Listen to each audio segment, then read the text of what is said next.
Did you end up getting Coinbase last night and putting a little in this or no? Not yet, no. Oh. Why? Did it go up? A lot? Not a lot, but... Well, that guy just paid me.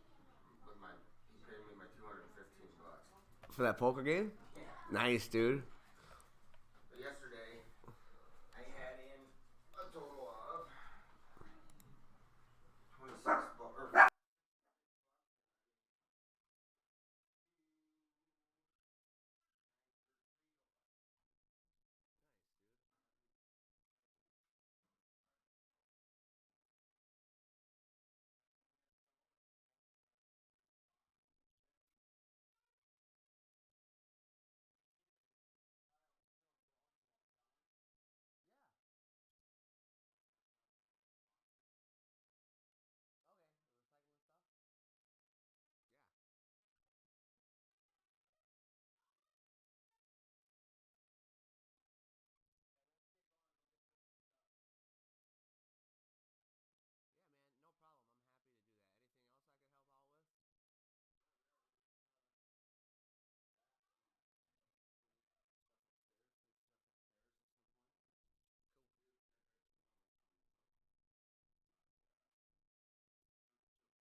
Hey, good morning, P. I am on mute. Just give me like a couple minutes here. I'll be on the mic, all right, buddy?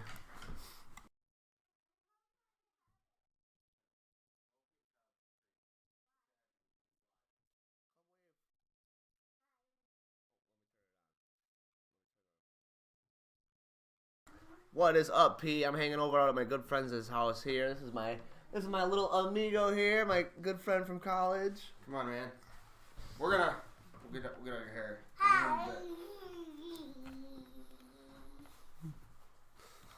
You're on the World Wide Web, bro. Can you say cat?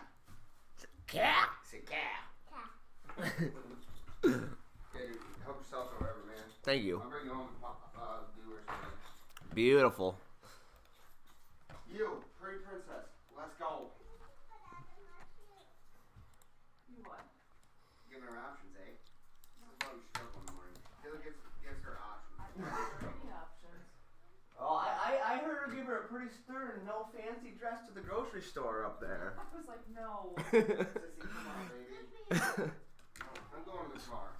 I need fresh air. Well, let's go. Sis, come on, honey.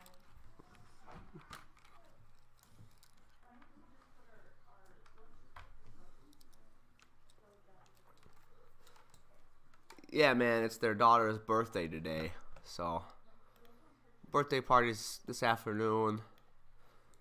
I was maybe planning to stream this morning, and once I saw the price action on this thing, I thought, this will probably get some clickbait views, to be honest. But I did throw about $5 in it, and I got rid of half of it so far. I wish I would have thrown a little more in now, of course, but at the time yesterday, it seemed pretty risky to jump in, like, you know, wherever the H I did.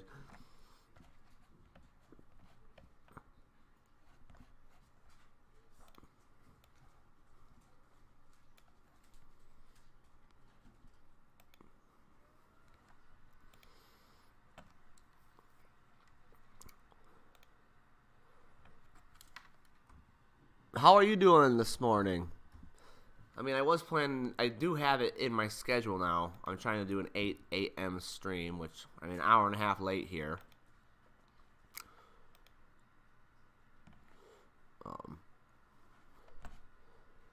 I'm trying to get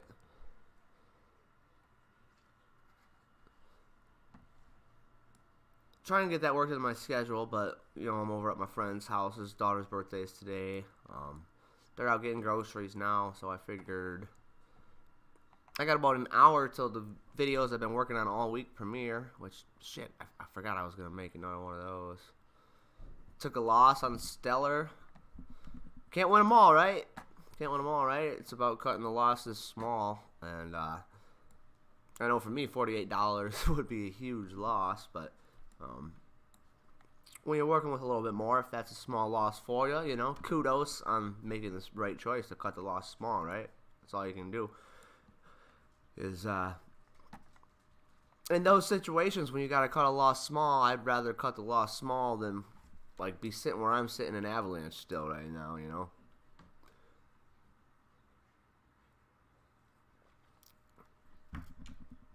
I shot down just now. I bought it up. It hit sell limit.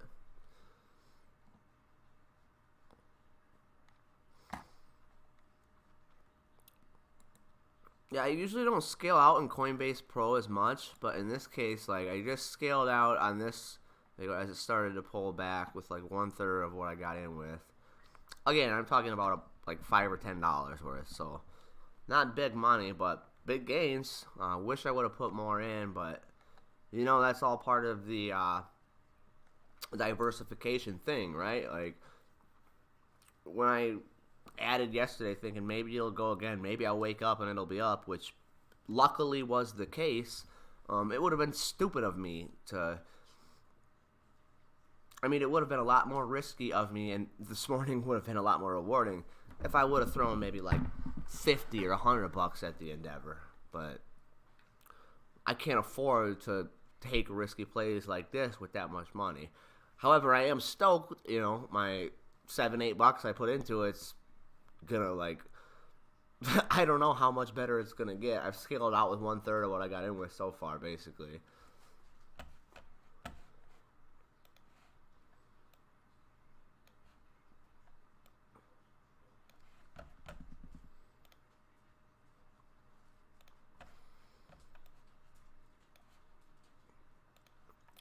So I'm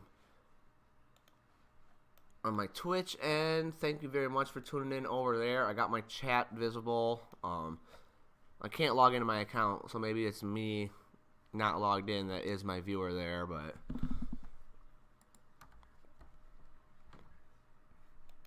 my Twitch is logged into one of my laptops I left at home, and I can't freaking remember my password or username, and I'm like, I just want to get this stream going here, because I'll probably shut the stream down in about an hour when my premieres start posting.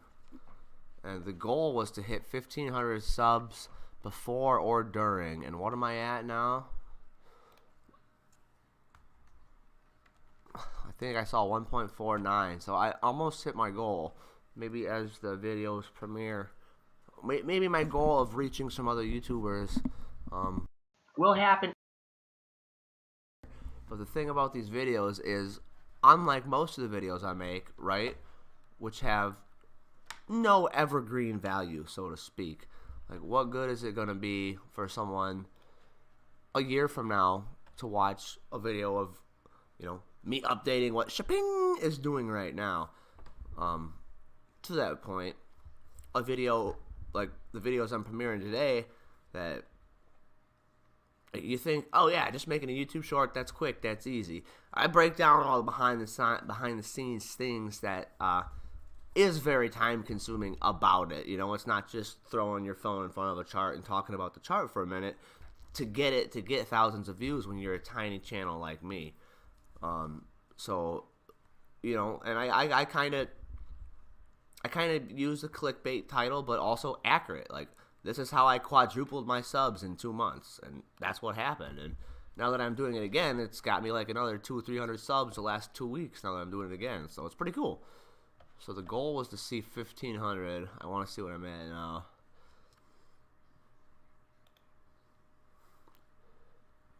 And then yeah, I got those set to premiere kind of one after another, starting at 10:15, I think. 1.49 thousand. I got those set to premiere one after another, starting at 10:15, and then the birthday party here is like in 4 hours, so I probably will come back live tonight at some point, but I don't know for sure.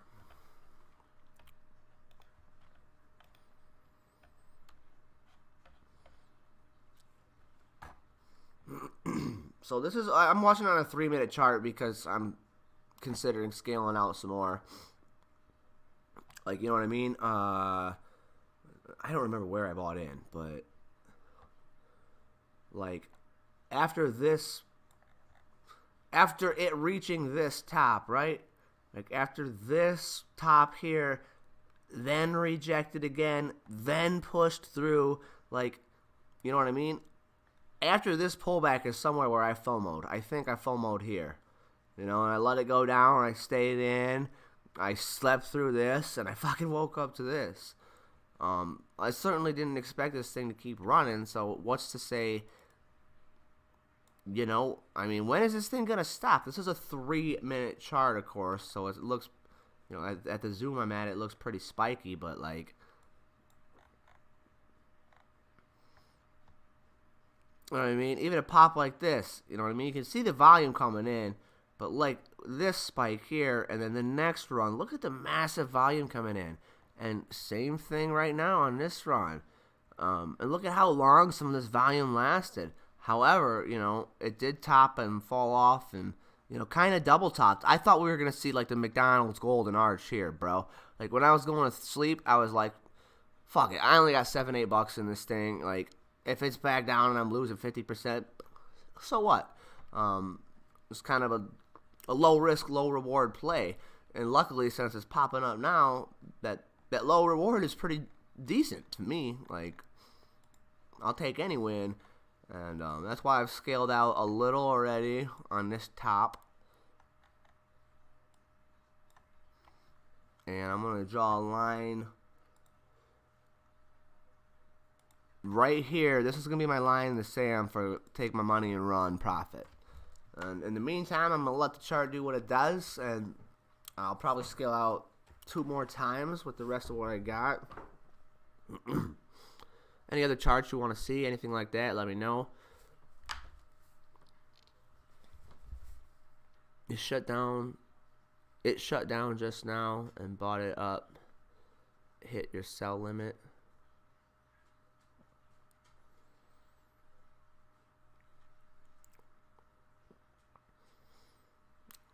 I see sand is up 6.3%. What other ones did I put in the title? I'm going to talk about those a little bit and not just freaking stare at SHPING. So the reason I've really added IMX to my watch list and personal interests is also intertwined with my love for the game Gods Unchained. Here's the IMX chart.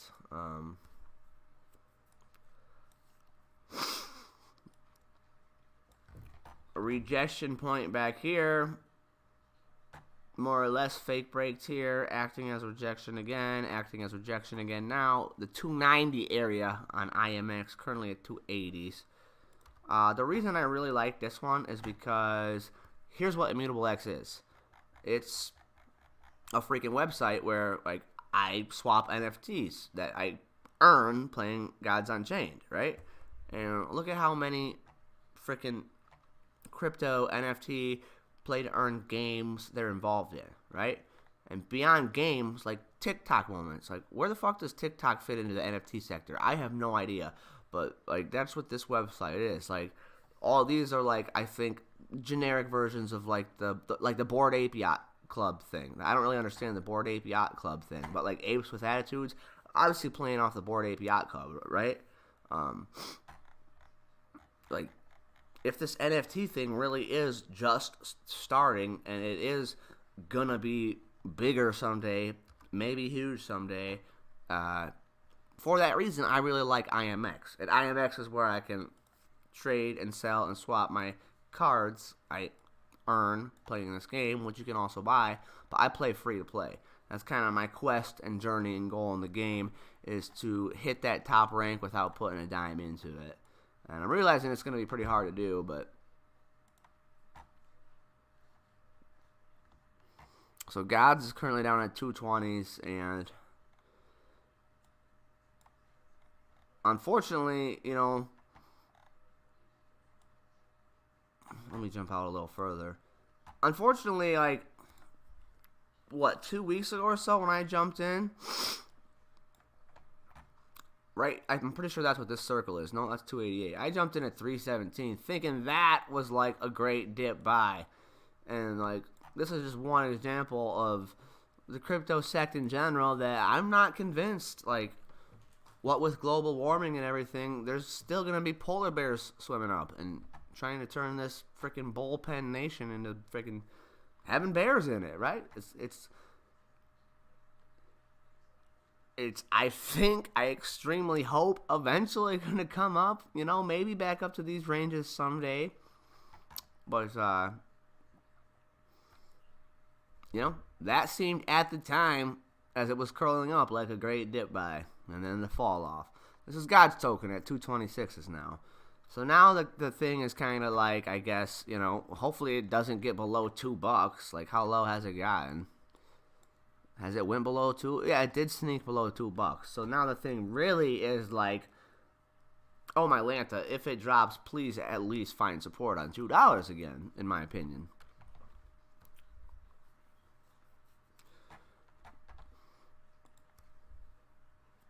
Ethereum, I really like Ethereum. Obviously, it's like the...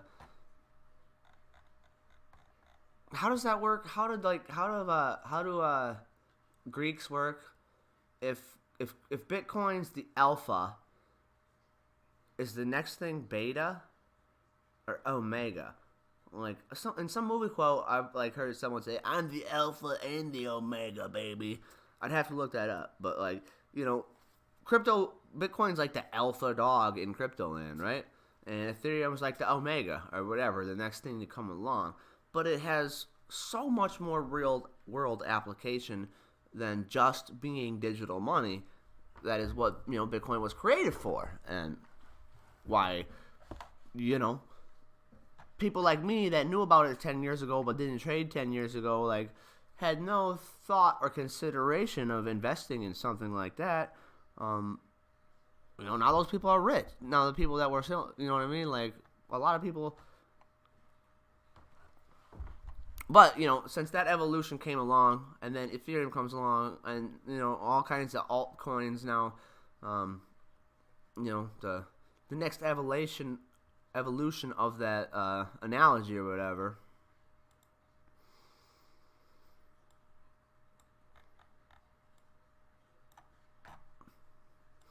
I've recently heard the Solana blockchain has way better gas fees than the Ethereum blockchain. I didn't even know Solana had a blockchain. So I'm gonna like definitely be looking into that soon.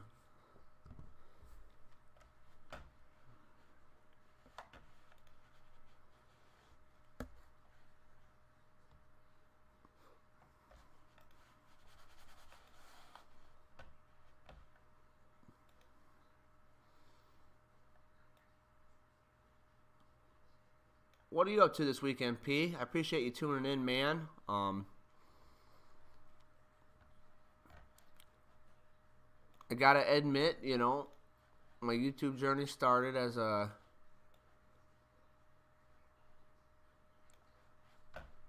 effort to help other addicts, and alcohol is one of my demons. And so, just to be full disclosure, I am a little hungover right now. Not gonna lie about that. Not gonna be ashamed about that. Not gonna hide that. Had a few beers with my good buddy last night. So what? But yeah, I definitely got a headache right now. That being said, how are you feeling this morning, P?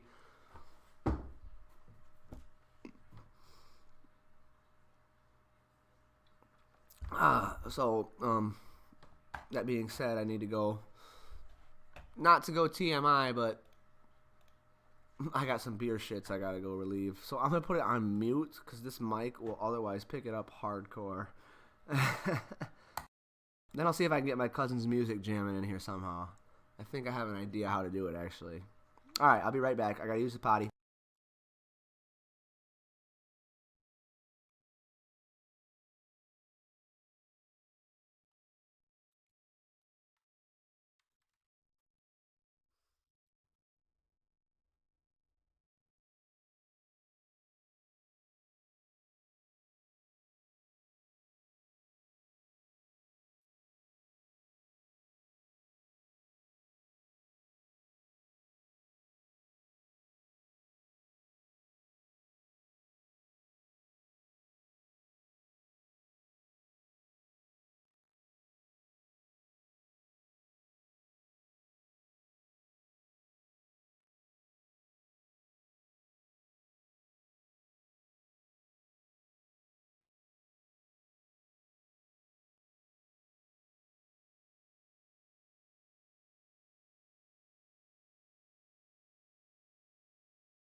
I got older.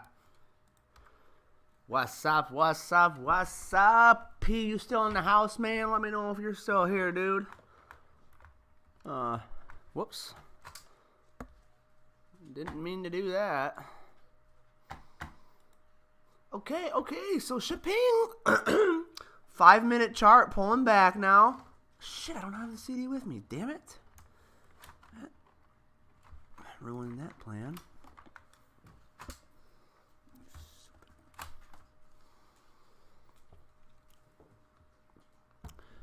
SHPING definitely on a pullback here. Let's see.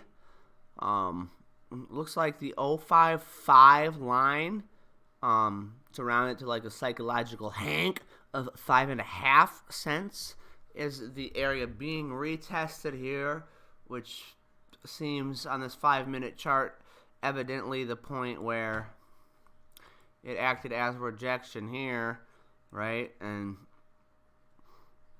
we'll see if it can go ahead and turn it to support and pop again. I personally did add some yesterday, you know, so this line for me on previous rejection is kind of like if it comes down to there and it ain't looking like it's going to bounce, that's my take my money and run area. I think it's also where I initially scaled out. I'm still holding some. I already sold some. Any other charts you want to see, let me know. Any questions, ask away. SHP, is that this thing? Yeah, bro, but like I said, like just $7 or $8 worth. Like, it's making a pretty good percentage gain, but it's only like I threw $7 or $8 at it just to see what it would do overnight, basically.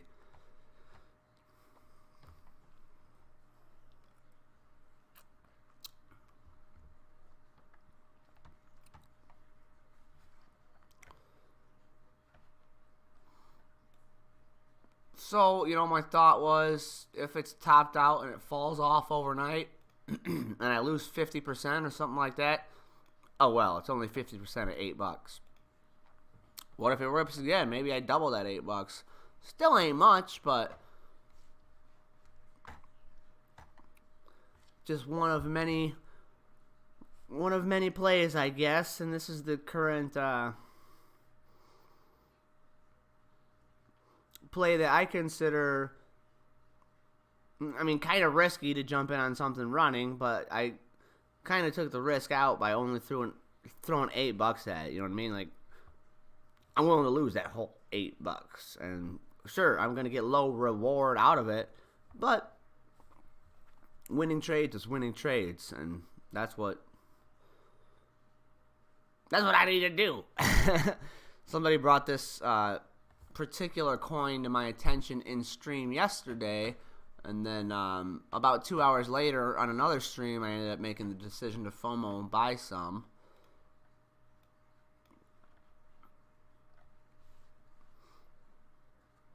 So waking up to this move this morning was quite pleasant. Makes me wish, I wish I would have thrown like maybe 20 or like $50 in it, but you know, I'm tight on bread, homie. So, you know, risking 20 or $50 on leaving something overnight to see what happens isn't a risk I'm willing to take. But I'm willing to do that with like $8. And luckily it paid off that money's growing a little bit for me now. So that's why this line right here is my, just take my money and run. You know what I mean? Maybe tomorrow I'll regret it. Maybe the $8 could have ultimately doubled into $16. But that's how little of money we're talking about. And like what's like all of this here, everything I'm breaking down, it's valuable for me. And like I know you have your own trading style, but like just breaking down the reasoning of why I scale out, regardless of if I threw $100 into it or $8 into it or 10 grand into it. Understanding how to read the charts and deciding based on technical analysis where I'm taking my profit and running. In addition to, you know, as a guy with little money within my diversification, you know, that's how I'm like not homeless. You know what I mean? Like, that's how I have managed to avoid getting a job this long off my stim checks. Millions and millions of little plays like these. More in stocks than in crypto. I'm more scalp stocks, but like I said, I wasn't gonna risk any more than $10 overnight because I didn't think I was gonna wake up to see it up 40% again. I thought I was gonna wake up to see it down. So there's always coulda, shoulda, woulda. I wish I would have thrown 50 at it, but you know what I mean? If I would have thrown 50 at it and I woke up and it was way down, that would have been like, I might have to skip some meals this week, or like, it would have put a lot more pressure on my day trading money for scalp and penny stocks, and probably made me, make some poor judgment calls in the heat of the moment that, day trading is very, like, in the second decision, right? Had I thrown $50 in this last night, now I wish I would have, because, it would have been a nice gain. I'm happy the $8 I threw in is growing.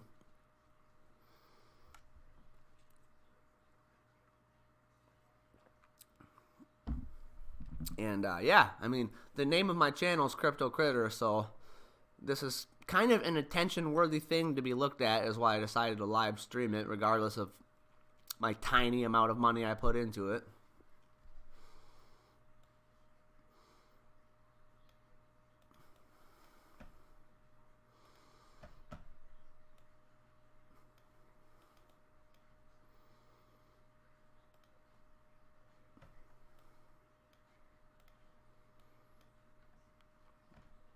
What's up? I see 2 people listening on the Twitch end. Please feel free to jump in the chat. You got any questions or anything like that? I stream on YouTube at the same time. So I'm kind of talking to myself, kind of talking to the stream, kind of talking to a person in the chat on YouTube too. A good friend I've made through the grapevine there, who has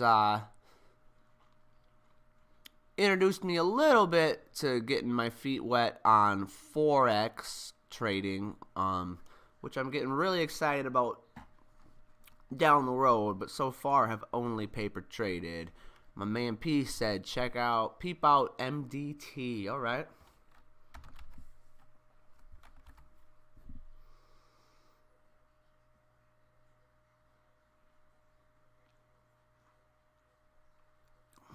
I'll go with the Coinbase chart. I suppose it doesn't really make much of a difference.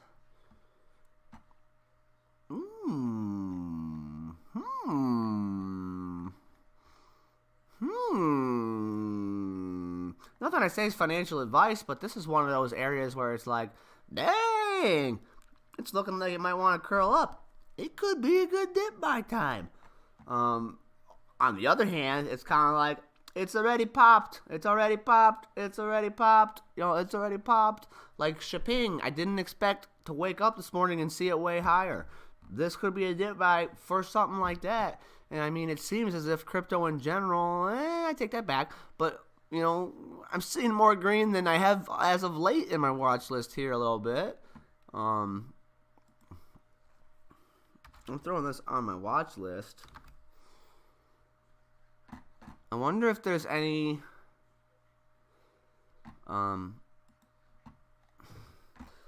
let's compare this chart to SHPING's chart, because I don't know anything about either of these coins, but they seem to have a little bit of running in sympathy going on right now. Like, you know what I mean? They kind of have the same time frame of like pops, consolidations, pops a little bit. They're relatively similar in their running.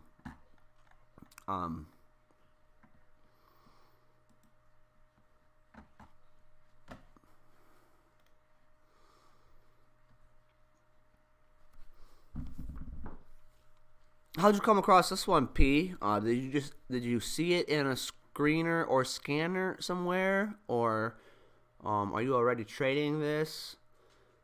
I think, this consolidation it's testing right now. We can see some pretty key levels to watch. Obviously, like I said, it's looking like it's going to try and curl up, but you just never know. There's the rejective tip there. You know what I mean? If it sneaks through that, I think it's looking like it's a lot more likely that it wants to curl up.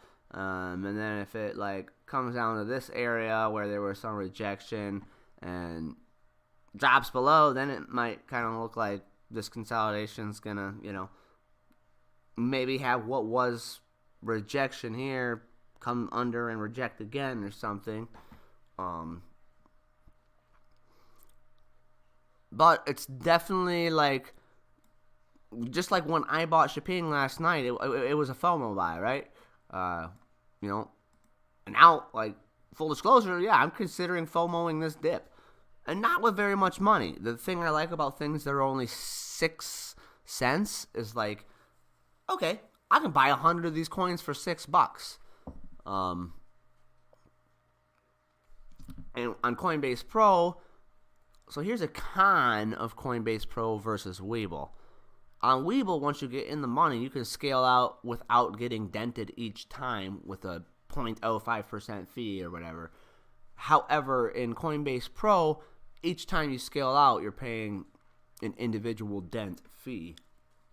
So, like, that varies my playing style very much. And is it better or worse? I don't know, because I'm still learning. But like the way I scale out of penny stocks, I can't scale out of plays like this because those fees, you know, on Coinbase Pro, if I scale out too many times, the fees are going to dent into the profit too much, you know? And that's a nice thing about Webull. They have a gigantic bid-ask spread on crypto. Like, it's insane. Like, literally the bid-ask spread on, like, Bitcoin, for example, is like fucking $500. You know, like on something like Cardano, it's like 2.5, 3 cents. So that's a lot of chart growth to be break even. But once you break even on a Webull hold, another con of Webull, or a pro, depending on your perspective, I consider it a con, is that Webull doesn't actually have a wallet. You're not actually holding the coin. Like, technically, Webull's holding the coin, and that's where, in some way, shape, or form, they take their piece with their 100-to-1 thing. And that's why, in my belief, I'm not 100% sure, but I'm pretty darn confident that, like, on Webull, when it shows you P, I know you mainly trade off your phone, but I know you got a computer too, right? Like, I don't know. You know, Webull tells you your P&L on your holds, right? In my belief, through a lot of, like, not just guessing, from, like, testing it multiple times, basically about 1.25%. If Webull's telling you on your crypto hold you're 1.25% green, you're actually about break even. And if you pull out that small of profits, it's actually going to make your account go down over time. So, like, if you're trading Webull, I could be wrong, but I'm almost certain if Webull's telling you you're up 1.5%, that's where you're actually about break even. And I think that's intentional, maybe, in a way, on their end. I don't know. It's a site built for traders. You would think they wouldn't want to. I mean, it's basically falsifying the hold to you. And the reason, in my belief, that when it says you're up 1.25%, you're actually going to be about break even, is because, you know, their fine print has their bid ask fucking gigantic. Their bid-ask spread is gigantic, and that's why, you know, if you do the market fill, when it says you're up 1.25%, you're coming out about break-even.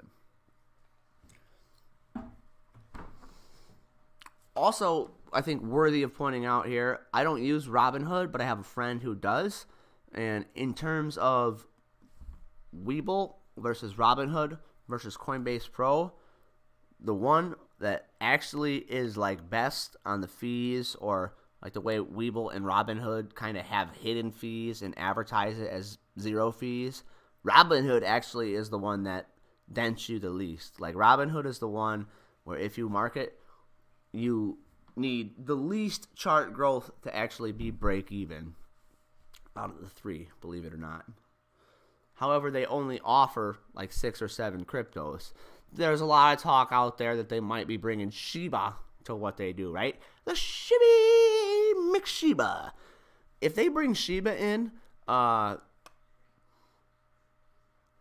don't know what I think about Shiba long term. Right? I don't know. I believe in crypto long term, so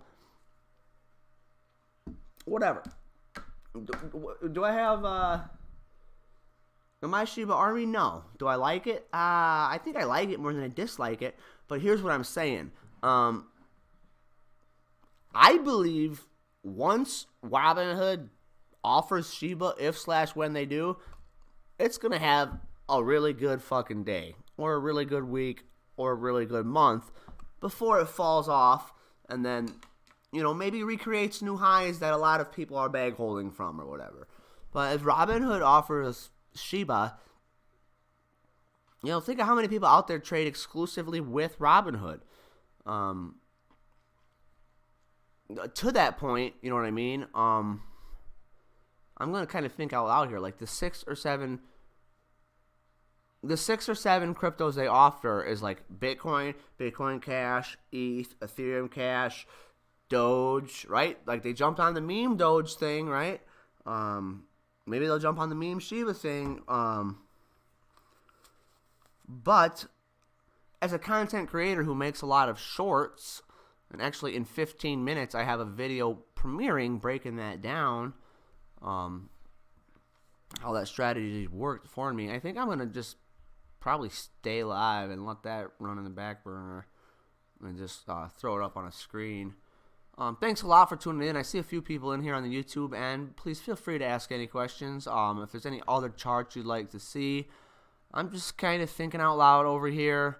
Nothing I say is financial advice.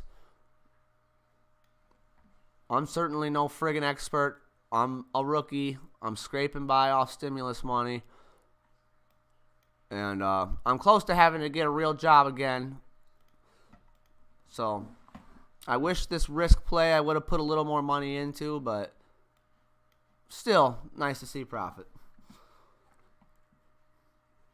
So anyways, my shorts, right? It just so happens that some of the ones that regularly get, like, for a channel like me, who's like, right now I'm looking at my concurrent viewers on YouTube and seeing 3. I'm pleased with that. A lot of people might have given up on being a YouTuber after over a year and not being able to get 5+ people in their streams. I ain't gonna fucking quit ever. You know what I mean? I've got the subs I need, and these videos that are premiering today break down how I did it. And so I'm kind of thinking out loud about, now that I'm realizing, like, I've always kind of wondered, why the hell do Ethereum Cash and why the hell do Ethereum Classic and Bitcoin Cash shorts get so many views?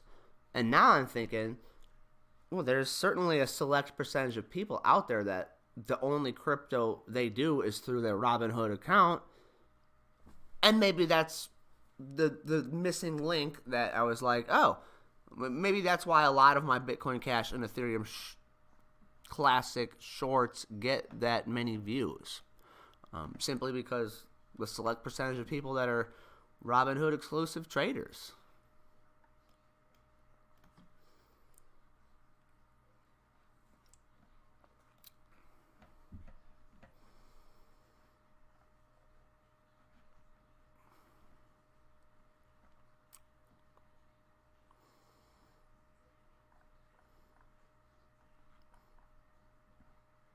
Alright, actually, yo, P, let me know if you're still in the chat. Your boy told you about MDT. You got in with $100 worth. Nice, nice. So did you add this potential dip buy opportunity, or are you in from earlier on?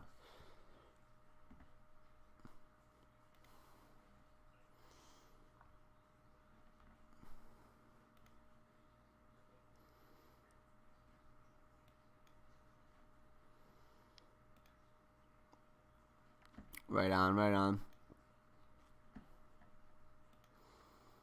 Well, good luck on this trade for you. I hope it works out.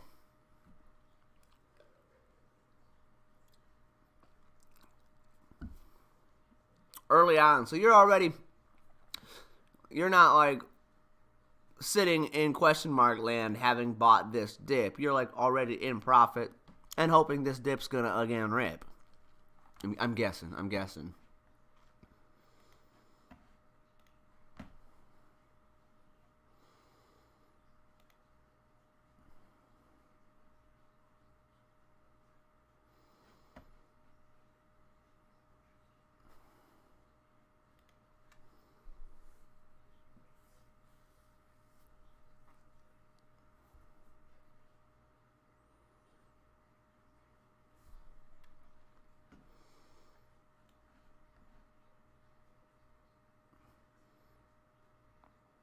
You added the dip as well. Nice.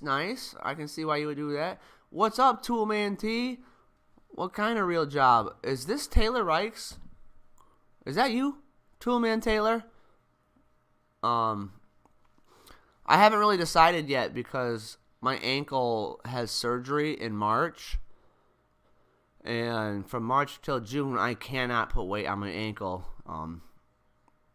And if I do, I might fuck up the possibility of my ankle being saved, and actually, like, it's quite possible that plan B is amputation if the surgery doesn't work. Let me know if that's my homie Taylor jumping in on the Twitch chat. If so, dude, thank you so much for tuning in. If you're a stranger that found my channel, thank you very much for tuning in. So right now I have been job hunting a little bit for work from home jobs. So I could just, do my trading thing, do my YouTubing thing, and do the work from home thing. If I didn't have the misfortune of having been caught with, one of the miracles that God gave this planet, weed, a medicine, not a fucking drug. If I didn't have the misfortune of, like, my timing in life being... Taylor, thanks so much for tuning in. I'm sitting at Julio's place right now. If I didn't have the misfortune of, like, in our time of life, the reefer madness bullshit so they could cut trees down and sell paper, tying weed in with the same drug class as actual drugs, because I have a criminal record from being busted for weed multiple times, the things that are work from home jobs that I'm very well qualified for, like tutoring positions, I'm assuming I don't ever get calls on for jobs like that because of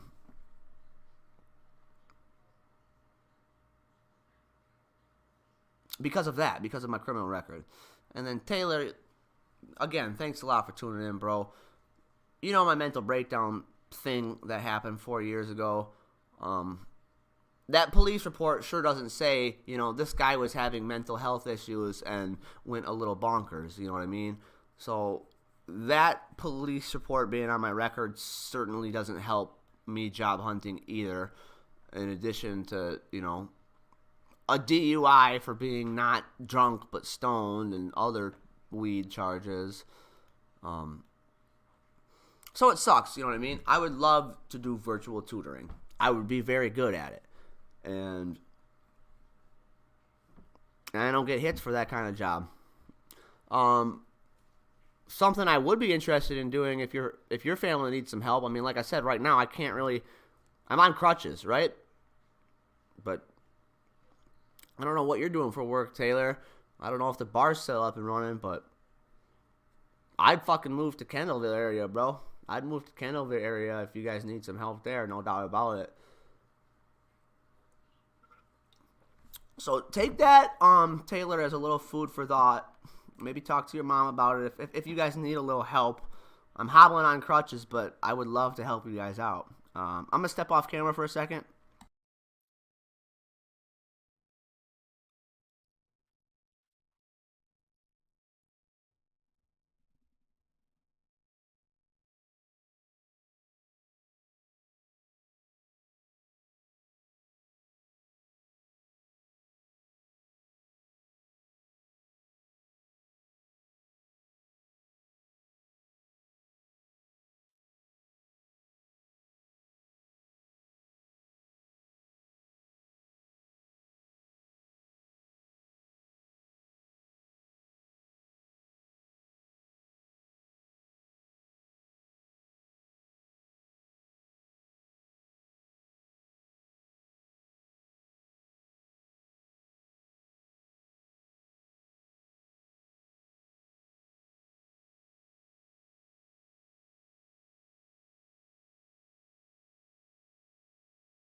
yeah, man. And then Two-man T. What kind of real job question? I guess, well, right now my plan A is, and I usually don't say this online because it's embarrassing, you know what I mean? But, like, if I wasn't staying at my mom's right now, I wouldn't still be growing the little money I have trading. You know what I mean? Because of trying to make it trading, combined with a 2-month-long alcohol relapse, is why I had to leave my trailer. Combined with my ankle situation, like, I couldn't do the lawn work, and landlord was always on my ass about it. So in my addiction recovery journey, it's a blessing in disguise because I'm pretty much like in a sober house situation. You know, but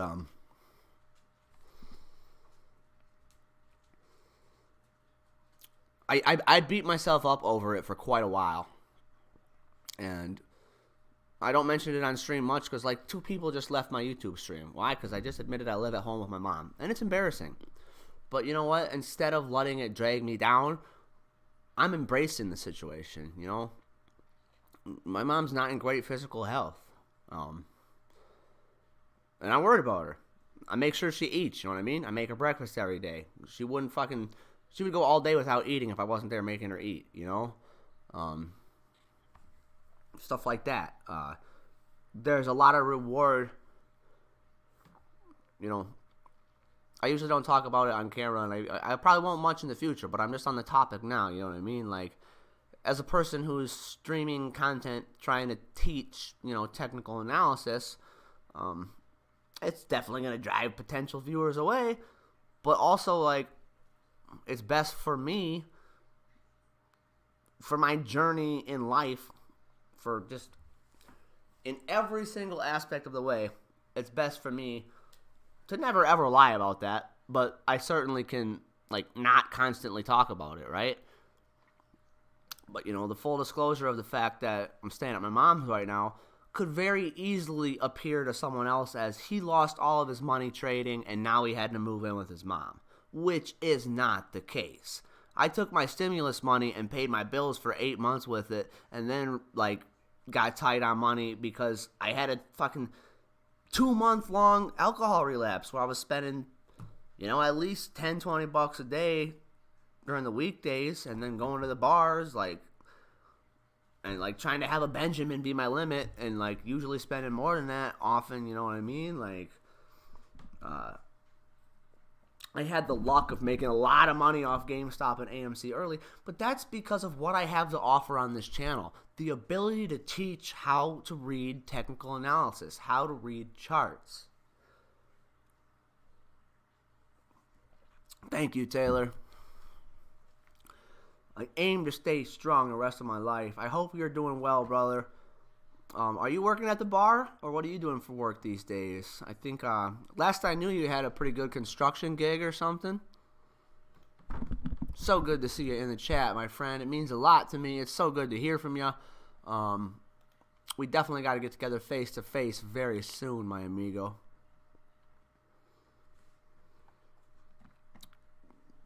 Do you have any interest in learning about trading, Taylor, or are you just tuning in as a friend to say hello? So this puppy's dropping down to my take my money and run line here, so I'm going to dive in a little closer on it.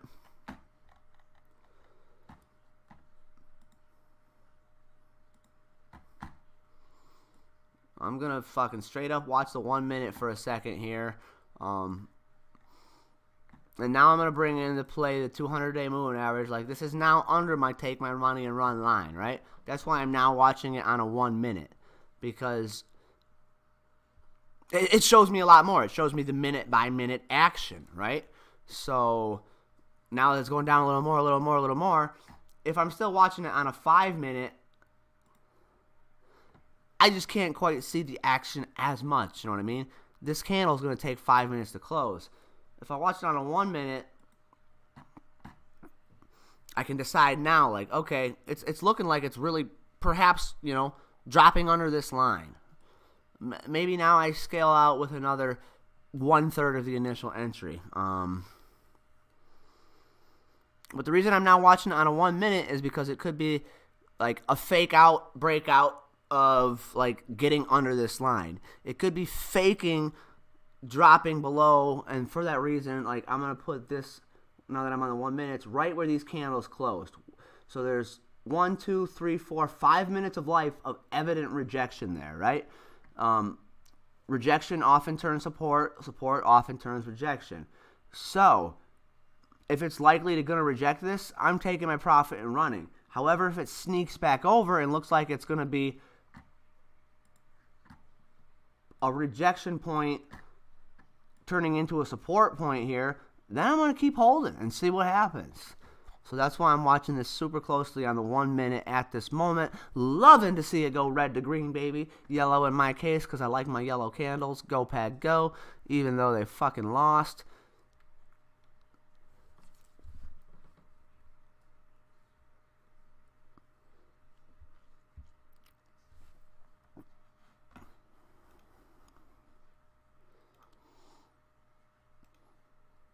So yeah, you know, like a big part of trading is not putting all your eggs in one basket, right? And then in addition to that, using the charts to help make your decisions. Like I'm already in the profit from selling some already, and I'm using technical analysis to very closely watch here. You know, if it drops very much lower, I'm still in profit, which I'm getting out with, you know what I mean? At least like another 1/3. And now I've guaranteed out of the initial, you know, only $8 I put into it. That's not the point. The point is showing how I freaking use technical analysis to scale it and out of trades. And in addition to that, I mean, this is just, you know what I mean? When's the last time we had a crypto run 100% and then be up 50% the next morning? It's been a while. Right? So I'm protecting profit, but still leaving some because, like, what's to say tomorrow it ain't going to be at like 8 cents or something? Then I'll be like, shit, I shouldn't have protected all of my profit here. I should have left some, right? So I think if it's going to stay under this line, I'm probably going to protect profit again and get out with another however many of them, like 40 or so. And then I'm going to leave the other 40 or so.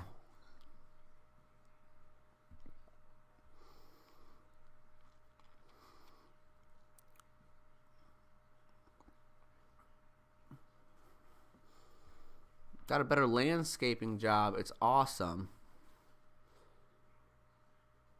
Always trying to learn crypto. I'm waiting to pull the trigger on getting in till I save up a little. Right on. Right on.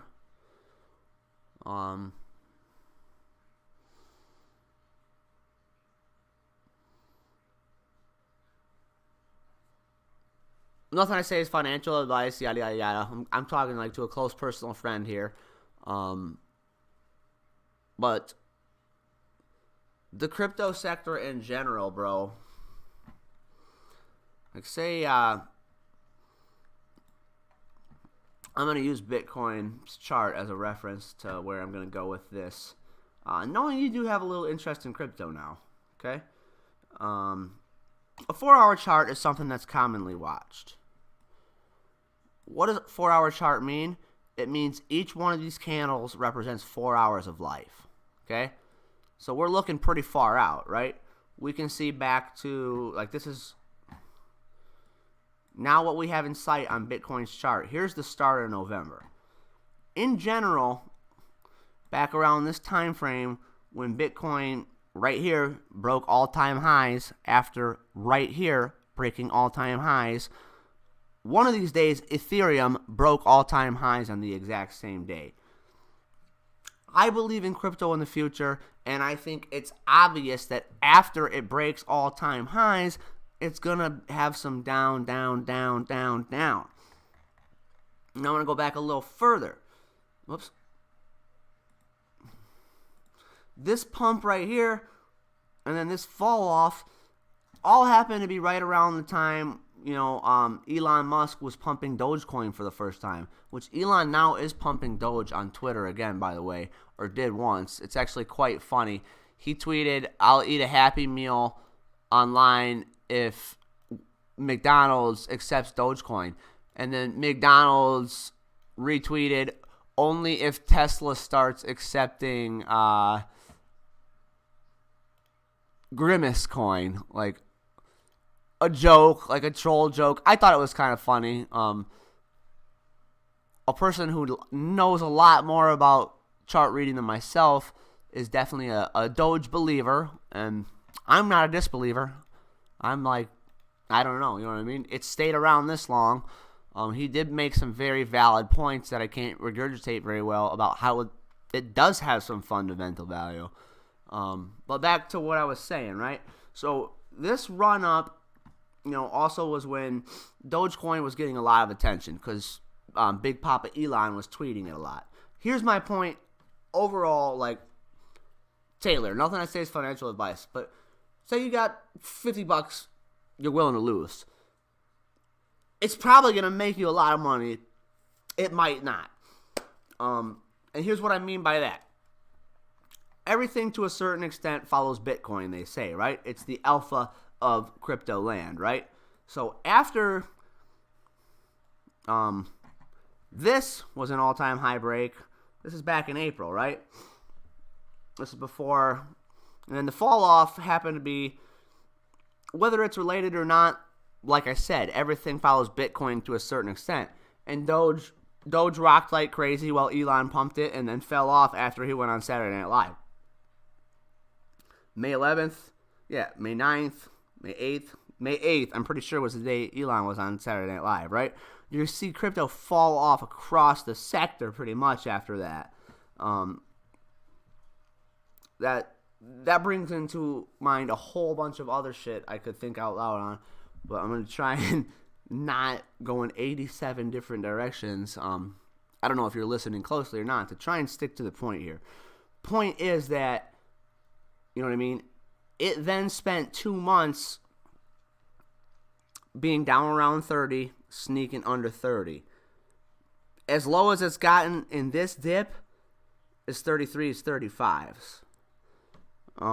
Do I think it's going to go to 100K someday? Not necessarily. But in November and in April, it got up into the 60s and rebroke its all-time highs. Point being, expanding forward, like, at some point or another, it's going to be the optimal dip buy time for the crypto sector in general. And I personally did some dip buying, not on Bitcoin, but on this time frame, like on Gods Unchained, on the game I play that I get paid in Gods to play. So what's to say, this consolidation might not maybe drop down to 28s, right? But overall, my general point here is a very safe play for somebody just looking to get their feet wet would be putting a small amount of money, start small, right? So maybe a small amount of money to you is $5, you know what I mean? $10, maybe it's $50, whatever. Across any chart, it's potentially, there's always, you never know. But, like, once I thought this was optimal dip buy time, do I now think this is optimal dip buy time? Not necessarily, A little joke I make, Taylor, out of like, there's bulls and there's bears, right? Bullish is like you want it to go up. Bearish is like you want it to go down. So my joke is that, like, there's too many bears coming out of the forest running around these motherfucking bullpens right now, right? These cowboys need to do their jobs and clear those bulls out, those bears out. These bulls need to win those fights.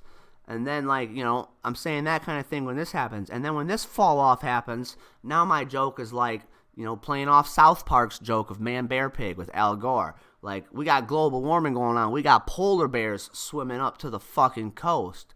Luckily, the Coast Guard's hiring some bulls. So hopefully it's going to try and take that bull turn, right? this could be a very optimal dip buy time in general in the bigger picture across the crypto sect in general. Like, here's Ethereum, right?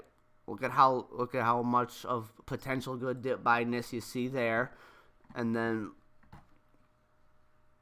immediately in terms of like if I were personally considering getting into some ETH for a longer hold on the dip buy, I would be thinking it's gotta fucking bounce off 1750 if it comes under 2000. Why? Because it has strong support on it. It triple bounced it. So you know what I mean? If global warming has enough polar bears getting on land that the Coast Guard freaking bulls can't fight them off very well, we could see it drop a little lower. You know what I mean? I've been saying since November. I've been saying since up here and things started going down, I'm not convinced the dumping's over, right? And in the short-term look, like, this is a crash. This is a crash. This is a crash.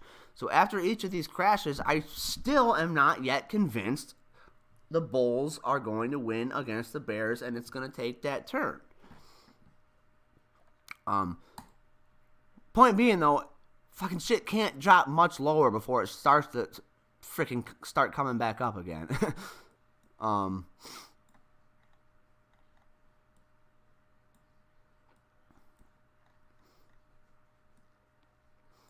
So here's a hypothetical, Taylor. Again, nothing I say is financial advice, but say you want to go through Coinbase. Say you got $100 you're willing to you can afford to invest and intend to hold for a while. You know what I mean? Maybe shit takes a groovy turn in a week and you turn a quick profit in a week. But, you know, I have no idea. Nobody does. A person much more knowledgeable than myself thinks that things could stay bearish for like 2 to 5 months.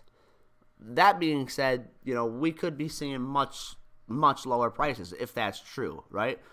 It could be not even close to optimal dip buy time. If things are going to keep generally dropping for 2 to 5 months, we'll probably see it south of the 1750 line that I just identified has strong support built on it, right? That dude who has shared that knowledge with me knows his shit. So I think it's quite possible that hi Ali, my man. Sorry I missed your chat. I'm a good close friend of mine. We wrestled together in high school, college, grew up together. Is in the chat on Twitch here.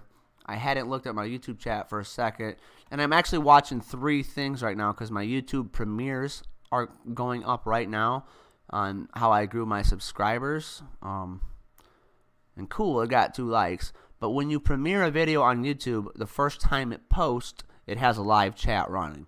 So I got 3 chats I'm watching right now. In case anybody chats at me on the videos that are premiering over the next 2 hours, my YouTube chat, my live stream here, and my Twitch chat.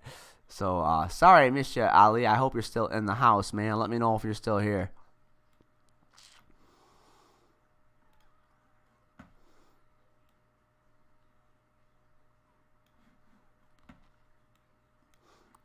So, like, Coinbase, I think, is definitely a good place. Like, if crypto is what you're interested in, it's probably, in my opinion, a great place for your first platform to trade with. It offers a lot of crypto.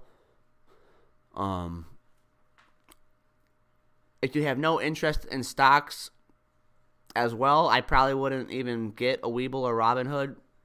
However, like, I'm using TradingView right now. This is just a platform for reading charts. They don't actually have trading. It's just a website for analysis. You know, they got screeners, they got charts, they got all kinds of shit. But places where you can actually trade crypto. And Ali P, you know, feel free to jump in on the YouTube chat. Any of your thoughts on this, but as far as what I can think of right now, Coinbase is probably the best place to start.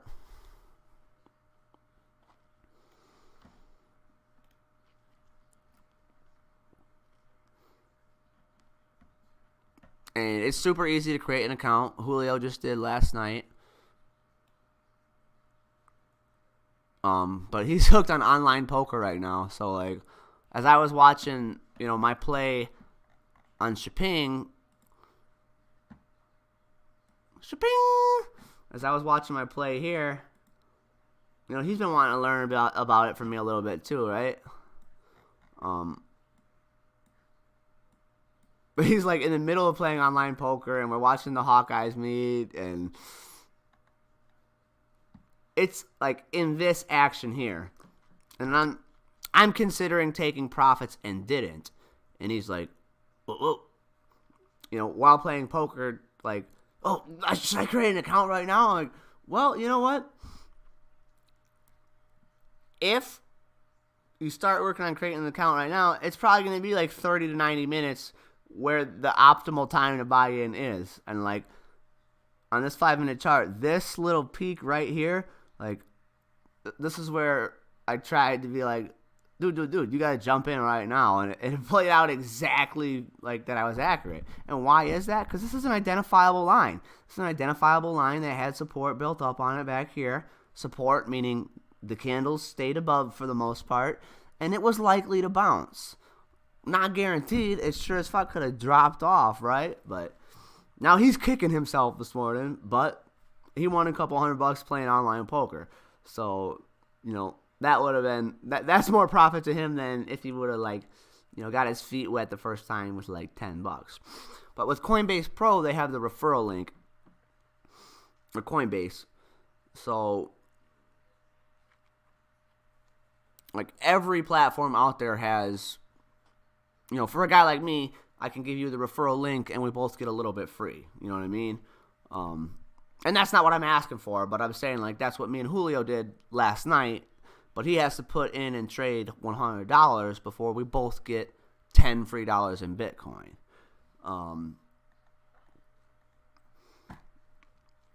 So like say, for example, and I'm not trying to talk you into this in any way, shape, or form. Like, I have no idea if things are going to come back up. I have no idea if the optimal dip buy time is going to be like today, like next week, or like in 3 months. But I think Coinbase Pro would be a great place to start. Coinbase and Coinbase Pro, essentially the same thing.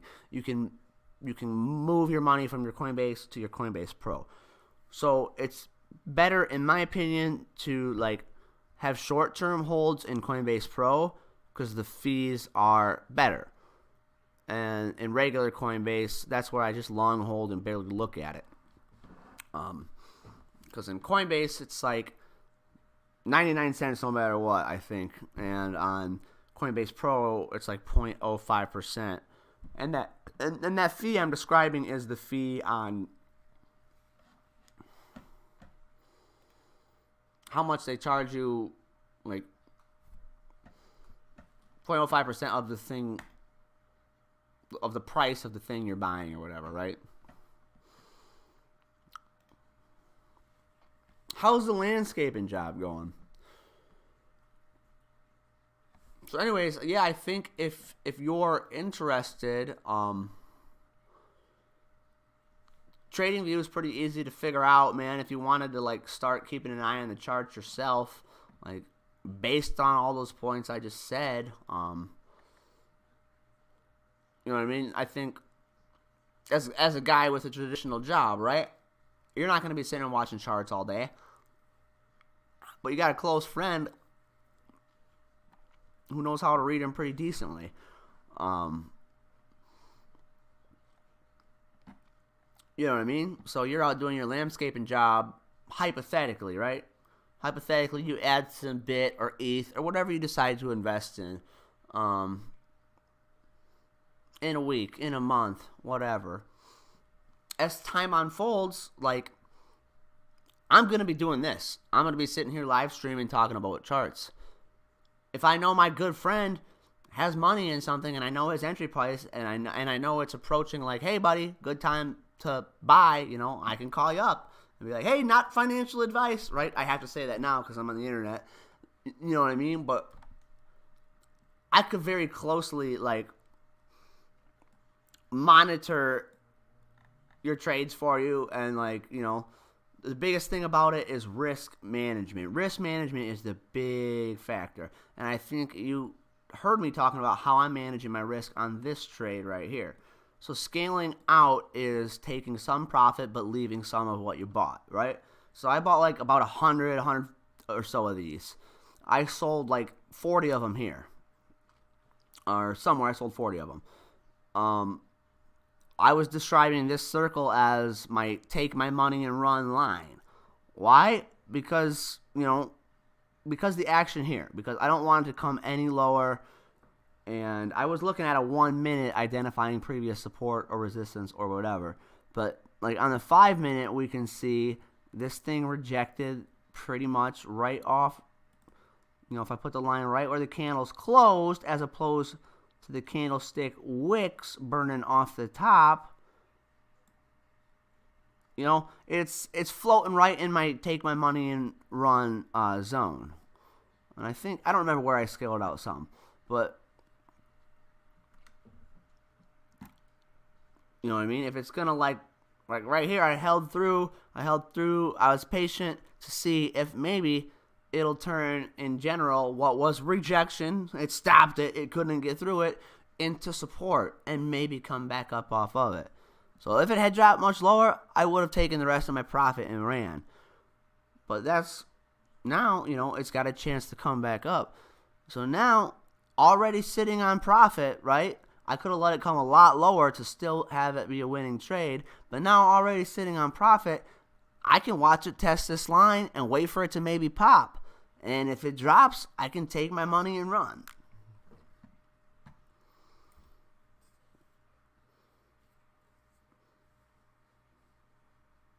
How much can it go? Bro, I have no idea. In no way, shape, or form did I expect to wake up this morning and see it up higher. I absolutely have no idea. I wish I could throw out somewhat of a guess, but I got nothing, man. YYZP, thanks again for tuning in. I'm seeing you in here more and more often, and I really appreciate it, friend. Really appreciate it. It's good to meet you through this YouTube journey I'm on, man. Thanks a lot for tuning in, and thanks for jumping in the chat. If you have any other questions, please let me know. But I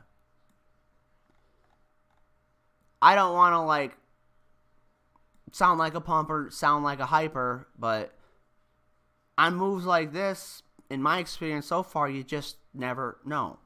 Like, I don't want to say sky's the limit because the sky's not the limit, but you know what I mean? When it was 100% up on the day here yesterday and then pulled back and then rejected that same area, I certainly thought we were going to see like the exact opposite of a double bounce, right? I call it a McDonald's arch. The exact opposite of a double bounce, right? Because everything in trading, like moving range breaks, you can analyze symmetrically, right? Like you want the confirmation breakout on the top, like we got here, right? It pushed, it pulled back to the line, it went. The exact opposite is, you know, a push up and a drop down. Everything's kind of symmetrical. So I expected this to be like the opposite of a W double bounce and, you know, drop back down here and be around here. I certainly didn't expect it to rebounce the support area, but now I can like look at it and see, just, you know, technical analysis wise, okay, you know, this line right here very evidently was rejection turned to support, as is the classic tale, rejection turns to support. So at this point, it could have been like I was expecting as I was going to bed or whatever. It's probably going to come down and be a McDonald's arch. But now looking at it, it's like, okay, it bounced what? Previous support, basically. Right on a psychological level, basically. So I think that we've certainly got some waiting to do, but we got some volume spikes coming in on this thing. I think it certainly can have another good 12 hours, maybe a full day. I don't expect it to run more than another day or two, and then it's going to kind of slowly fall and taper off, is my guess. Nothing I say is financial advice. Now, let me use technical analysis to paint a reasonable near future how high I think it maybe could squeak, okay? So, if 0513 to 0598, so we'll call it 6 cents to 5 cents, basically.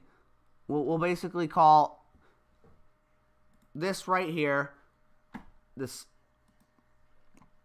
support's around 5 cents, the rejection's around 6 cents.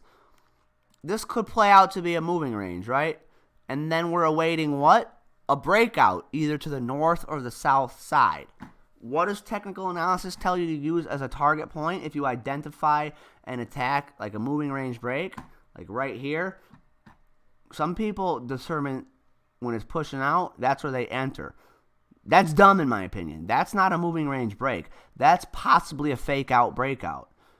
When you wait for those candles to come back and they start to curl off that previous rejection, in terms of using a moving range break for an entry point, which is not what I'm talking about here, but, that's your pullback confirmation.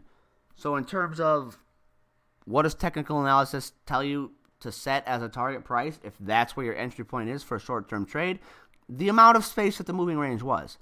So if we're looking at a 5 to cent space, I think within the next few hours or day, if it can break and hold over that 6 cent line, we could be looking at 7 in the next 24 hours. And then from there, there's all kinds of new lines to draw and evaluate. So I don't think it's unreasonable to say we could see 7 cents today. And what's going to convince me a little bit more one way or the other is, now that we've identified what's probably going to be the moving range to be for a while, between very key psychological hunks, especially an even nickel hunk, it's supporting that even nickel is huge in terms of psychological levels, right? It's holding over a nickel. That's a big fucking deal right now, okay? So if, as this moving range plays out to be, like my line in the sand to get out and take my money and run is now the bottom of the moving range, right? So in terms of could it get to 7 cents? We're probably going to be waiting hours for it to hang out in this moving range. And it's probably going to fake out, break out of this moving range a couple times maybe before it makes one move or another. Or maybe it's just going to keep fucking pumping. You know what I mean? Maybe this will just be one healthy pullback and it's about to rip right out of it. Maybe we'll see 7 cents in an hour or two. But in terms of using technical analysis, I have no idea how high it could go. But I think it's reasonable to see 7 cents within the next 24 hours, especially if it does follow the standards of technical analysis and breakout and pullback confirmation up here. I think it's likely to see 7. And at that point, then it's it's going to have all kinds of action in here to evaluate what I think from there, right? I hope that made sense. I hope that was helpful. I'm not sure if you yourself are more experienced than me. I'm certainly no expert, but you know what I mean? I'm pretty confident in everything I'm saying here, technical analysis-wise. If you yourself are an experienced trader and you saw some holes or inaccuracies in anything I just said, please feel free to correct me. I'm always happy to learn from people in my channel. I wouldn't know half the stuff I know if I wasn't a guy who has a small channel and I am able to deeply engage with the chat. You bought in at 6 cents. Toolman T, you got to get going. All right, man. Thanks a lot for tuning in. Landscape's fun and keeps you busy. So happy to see you jump in the chat, man.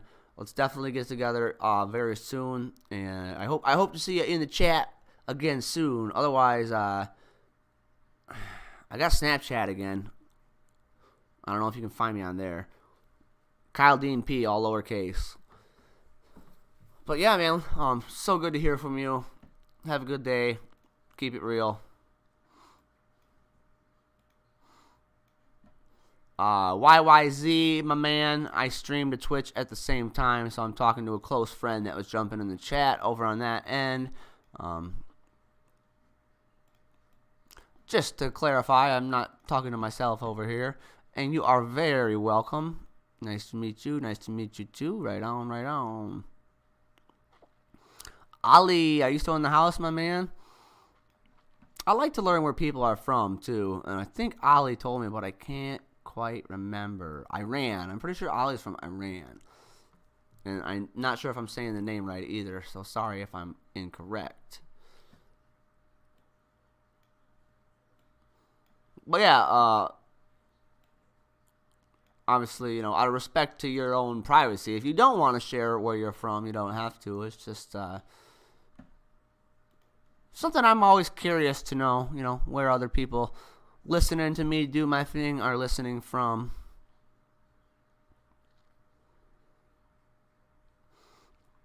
I am in Northeast Iowa here. I'm sitting at my friend's home right now.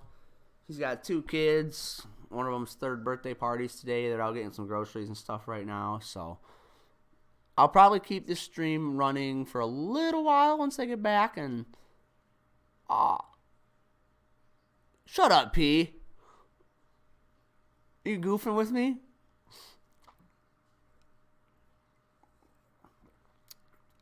Did you actually, at one point or another, live in Iowa?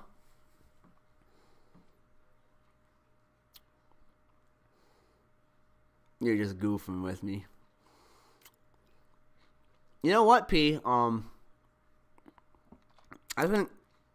I think I'd like to meet you in person someday. And awesome, YYZ, cool, man. Well, I'll have to. They got a birthday party for their daughter at 3. But in terms of leaving the stream up, because it's a running crypto and I'm a crypto channel, you know what I mean? I'm trying to get away from having a stream running when I'm not engaged on camera. However, if it's going to keep an audience, I'll certainly do that, and I'll engage in the chat a little bit, but you know what I mean? I'm at my friend's house for my friend's 3rd birthday, so I'll certainly leave the stream up, but I won't be on camera talking. So cool, man. Good to meet you. Happy to have a new follower, and thank you so much. Thank you so much. But yeah, P, bro. So my 3rd YouTube channel is going to be also targeting mental health awareness and addiction recovery. It's going to be a geocaching channel. And I don't know if you've heard me say this before, but after my ankles healed up, my plan is to go live on the open road. And I'm going to get a little power generator. I'm going to day trade in campgrounds. And I think doing my live trading, sitting in campgrounds, could be very good for my views on this channel eventually once I get to that side of it. I'm getting quite a bit of content on my sobriety channel already, on my recovery channel. And, it was actually, I had a very rewarding moment last night, YouTube is not only why I started, getting sober, trying to get sober, trying to help other people get sober, not only is why I started YouTubing, but, now I have the goal of getting monetized, right? And now, not only is the thing that saved me my goal to be the thing that pays me the rest of my life once I get there, and I got 3 channels, and I'm going to get all of them bubbling up. So going back to the new channel I haven't put anything into yet, it's going to be Critter Caching. And I've set out on a quest to collect 50 caches in 50 states. And here's what I'm going to do with those eventual 250 finds. Backtrack a little bit. I also want to be in all 50 states. Most of the ones I haven't been in are up in that northeast area where you live. So once my ankle's healed up from surgery, it's going to be summertime, right? So my plan is to kind of road trip around the Great Lakes, collect geocaches along the way, and make a video at each geocache for each channel. So like on the Crypto Critter channel here, I'll just like not show the hiding spot like I've done so far, right? And just kind of promote the hobby a little bit that way. On the Critter Caching channel, I got a tripod thing. I'm gonna have a nice camera for this. So I'll get the tripod set up where I can show the thrill of the hunt. And whether it takes me 2 minutes to find it or 30 minutes to find it, I'll just be promoting the hobby the whole time, showing the thrill of the hunt, showing how the hobby is enjoyed. Why do I not show the spot on my crypto chainer now? Because a lot of my followers are people around here that know me, that also geocache. So I don't show the hide. So I'll still, you know what I mean? At each geocache, I'll be able to throw a video at 3 different channels. 3 different videos, not the same video. So the Thrill of the Hunt video will be on the cache channel. Me just talking for 2-5 minutes, promoting the hobby, kind of showing what the hide was like on the Crypto Critter channel. And then on the Sobriety channel, it'll be like talking about how it's a healthy addiction, how it's so rewarding if you're a person who enjoys geocaching, who's shamefully done it drunk driving before, like risked my lives, risked the lives of others, you know what I mean? I can promote how it's a healthy thing to do for other recovering addicts. So, over time, YouTube's going to be paying me a lot of fucking money at one point or another, I think. Like, I'm getting close to monetized on this channel. And I think by traveling the country and getting 3 videos out of every geocache I find, you know what I mean? I'm stoked for that journey. And that's why when my ankle surgery March 9th rolls around, I absolutely, like my surgeon said, compliance is mandatory if this is going to work. You know, they're taking bone marrow out of my hip and injecting it into my talus bone. Look up talus bone. It's like the central hub of your ankle, right? So they're injecting fucking bone marrow into my talus bone, in addition to like pretty much every ligament that exists in the ankle needs repaired. But they're injecting bone marrow into my talus bone for stem cell regeneration. Because my talus bone is like 75% dent. Your talus bone is like the central hub of your ankle. Like your heel shit connects to it, your leg shit connects to it, your feet shit connect to it. If the surgery if the surgery works, if I stay disciplined and it works, by June, I'm going to be able to start that road trip journey. I guess, you know, as long as financially I can afford to, right? And what I'm going to be doing is, like, you know what I mean? I can live for very cheap. I know how to find places to camp legally for free in random states, you know what I mean? Like, and actually, here's a tip on that. Go ask the local police. Walk into the fucking cop shop and be like, where can I camp for free around here and not get in trouble? And especially, like, if you're like me and you're a stoner and you're in a fucking state where it's illegal and you don't have to worry about the miracle that God put on this planet getting you in trouble, then the worry's entirely gone. Go into the cop shop and be like, hey, where's a place around here I can camp for free? Where's a good spot I'm not going to get in trouble, public land, whatever. Then they can do the better side of what cops do, to serve and protect. Now they know this dude's out here camping, right? And maybe by walking into that cop shop, I pick up, you know, a YouTube audience member, right? Maybe I save somebody from their alcoholism. Maybe I walk into that cop shop to find out a free place to camp, and there's a person struggling with alcohol like I once was, and you know what I mean? There's all kinds of cool possibilities about what YouTube has, what becoming a YouTuber, getting me sober, has led me to. Like, it's always been my dream to take an open-ended road trip and just go with it.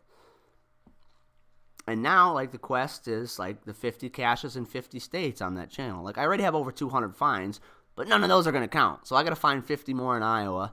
And fortunately, I live in a tri-state area. I'm very close to Minnesota and Wisconsin. So I can start finding some caches on that channel as soon as my friend, who has a really nice camera, he's really into photography. I wish I had Facebook so I could drop a link to his photography page. But he has a really nice camera, and he's actually going to be a cameraman for me on a lot of the geocaching adventures. Not when I go hit the open road, because he's a good friend, but one that you can only spend so much time with before he like annoys you. And if you're listening, sorry, bud. He probably feels the same way about me. But I'm gonna have a cameraman here coming up soon as he gets his wheels working. So we'll be getting some of those geocaching ones cranked out. And the video quality content will be a lot better because I'll have a cameraman filming the thrill of the hunt instead of, propping my phone up on, this is my little, this thing is like, it's actually a stand. It's like a little natural amplifier for like your music. But so I use it like when I film videos out in nature. Like I find a place to rest this thing on a rock and cha-cha. And now I have a tripod that I can rest it on. But you know what I mean? For like the quality of a geocaching hunt video, compare that to me having a cameraman following me around, showing the thrill of the hunt, getting excited as I'm getting closer, those kinds of things, Okay, so back to SHPING, as it is testing that nickel range. I really don't have anything more to say other than 5 or 6 cents could be the moving range to be. It's looking like it's maybe going to break or fake break to the south, and it's going to be a while before we know for sure, unless it just drops hard in the next couple minute candles. 5 cents, major psychological level. Is it likely to hold? I don't know. I mean, this fucker's running like cray, but I think this nickel area could potentially bring a lot more FOMO buys into it yet, We could bring some more FOMO in. It could bring some new buyers in. I don't necessarily think it will, but regardless, technical analysis-wise, it looks as if we could have basically 5 cents to 6 cents be a moving range, and it's testing, 5 cents right now. So if it works, if it starts coming back up, that's showing us it's staying over 5. You know what I mean? It might take a while to come back up to 6, We could probably then identify, the next rejection to get through in terms of these 5-minute candles at 0535, basically, right? Me personally, in my trade, I'm watching this nickel range very closely because it's my take my money and run line. Like I'm not sure what I'm up on it right now, but so while it's potentially dipping under that line for a short time here, I'm going to go back to the 1 minutes.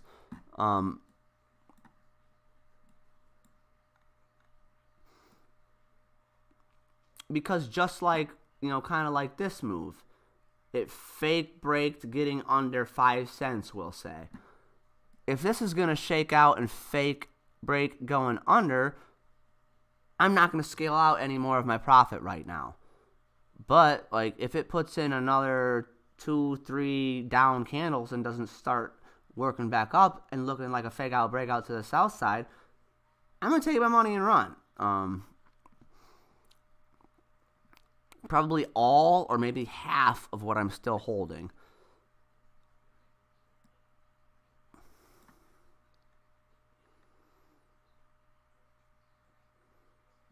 So looking on the 1 minute, the 049 even area, you can see that's what's great about TradingView. The current price action has the line all the way across. So I can see, there was rejection there. There was rejection there. It could support 0485-ish. If we're going to round it to a digit that ends in, in this case, 0480s or 0485, I consider psychological hunks. So is it going to hold 0485 here and play out as a fake break south of 5 cents? All that being said, nothing I say is financial advice, but for me, the second I see 0484 anything, I'm taking some more profit.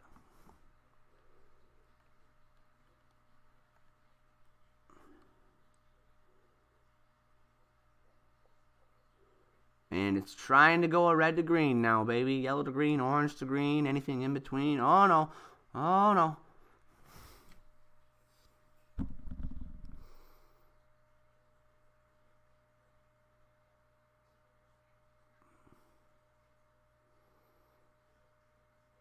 XLM is pumping. I did not see your question till just now. YYZ, what to do now? Please help. But nothing I say is financial advice, of course. But you can see what I'm doing with my situation. You make your own decisions based on that. Do you have any follow-up questions to anything I just said? I was kind of... it's heat of the moment for me, right? I'm protecting profit here.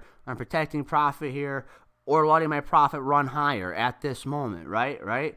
And that's the great thing about TradingView. It's showing me right now, like as I'm on the fringe of taking my money and running, it's showing me there was rejection back here. This could turn to support. The classic tale of resistance turns to support.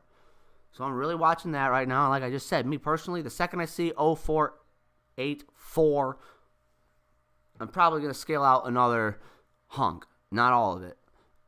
Just in case, you know what I mean? When it does that 0484 something, maybe it only does it for a millisecond. Or maybe 2 minutes later, it's way lower. So that's why I'm going to still leave some. But definitely, like, you know what I mean? As a guy who hasn't got into this yet, this might be a good dip buy time. For me, protecting profit, it's a different story, right? But in terms of like, what if this is a good dip buy? What if this previous rejection does turn to support and it curls up off of it? That's why I'm further evaluating after it's dropped under 5 cents. That's why I'm deep dive further evaluating, protecting my profit here. And I still haven't taken my money and ran because it didn't sneak to 0484 something. And now here we go.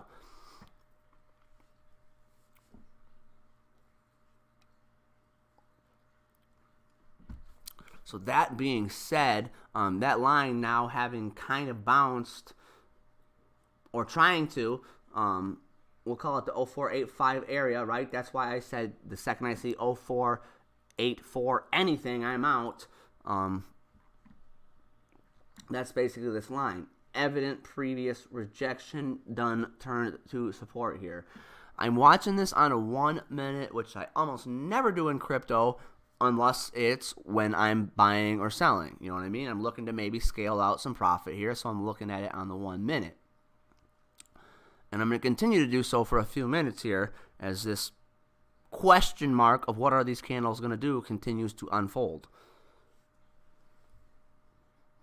But it's looking like it's going to try and come up.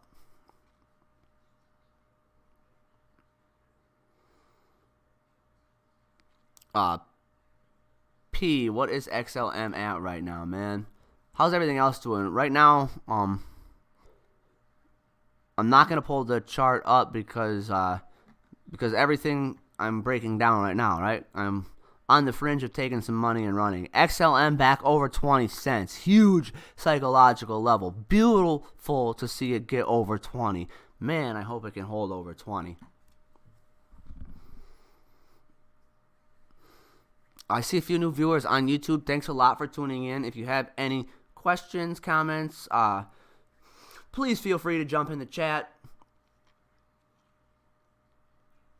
If anything you think I'm saying is inaccurate, I'm always happy to learn more. I've learned so much on this channel over a year long I've been doing it.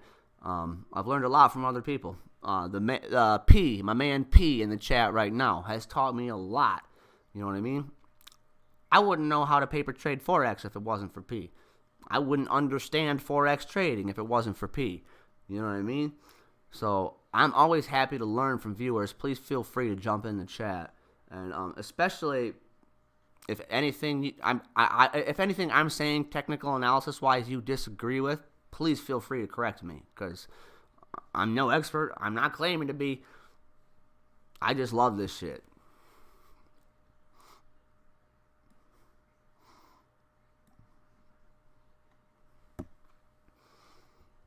All right. It's really fringing my take my money and run line. And I really need to use the bathroom. So I'm trying to figure out a way I can watch this chart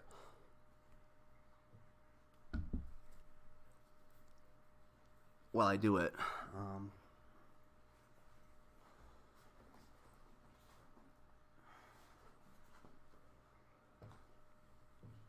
I'm lactose intolerant, and I have been making some bad dietary choices to that point. So I really need to go.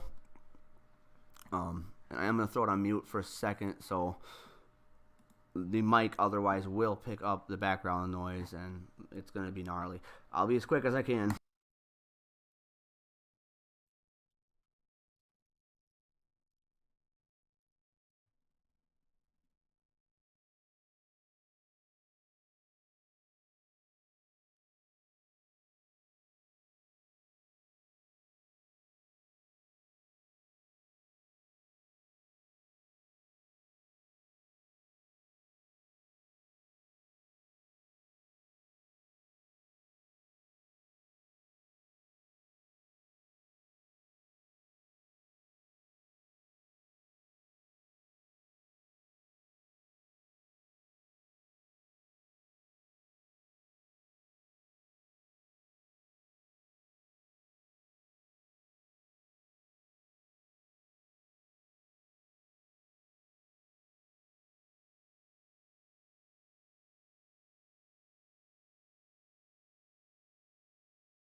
All right. Didn't miss anything too crazy. We should network on trading style on Forex. Kyle, me, and you, we can chip off the market. Hell yeah, brother. I was actually just about to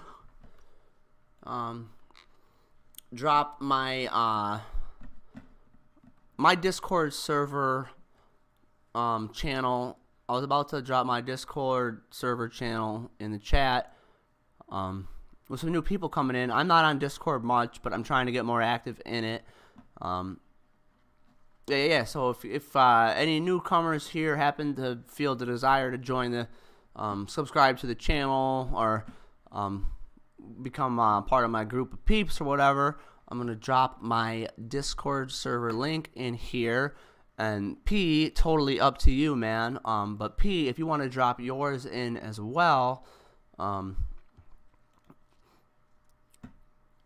P knows his shit on Forex and has taught me a lot about it.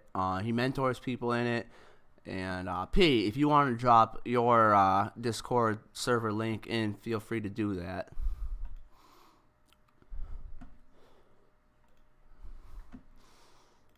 So if you want to get involved in my free Discord that isn't super active yet, but I'm trying to get better at it, here's the Crypto Critter Discord network.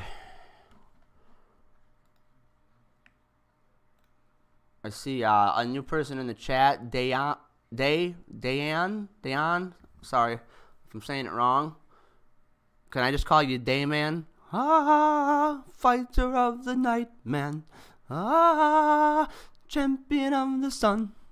Ah, name that TV show quote. Name that TV show quote, and I'm gonna start telling like whenever when I'm on stream and I'm being goofy and something random comes to mind, like I'm gonna start offering people like I'll send you $5 in Ethereum if you get it right. What TV show is that from? Name that quote. Name that quote. Ah, fighter of the night, man. Ah. What did they have to say? Why? We're talking to why. Hold it should trend up again, hopefully. Right on. I hope so as well. I hope so as well, my friend. I'm not sure how long you've been in here. If you've heard me over evaluating, deep diving, in terms of like hoping for a trend up again, this, you know what I mean? Previous rejection, also the rejective tip there, very essential for it to hold over, to eventually start trending up again. And the longer it keeps holding this, I think, you know what I mean? That's good. It's not dropping. It's holding, right? And could trend up again. I'm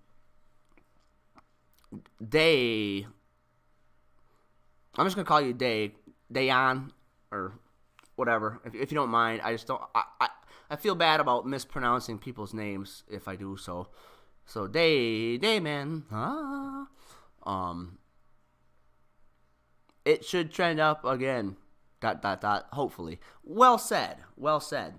It seems likely it could, but nobody knows. We hope it does. I normally don't watch these things on 1 minute, but I'm leaving it on the 1 minute now for my personal trade. Nothing I say is financial advice, but just in case it keeps dropping here and the run is over, I'm looking to take some more profits if this line doesn't hold. Me personally, nothing I say is financial advice. I'm a scale in, scale out kind of guy. I didn't scale into this. I just bought all at once, and not very much money's worth. But even so, you know what I mean. I'm using what I know on stream here to break down why for my trade in profit, you know, to the point of day is okay. Right on, brother, or sister. Those pictures are small. Looks like you're a male in that photo there.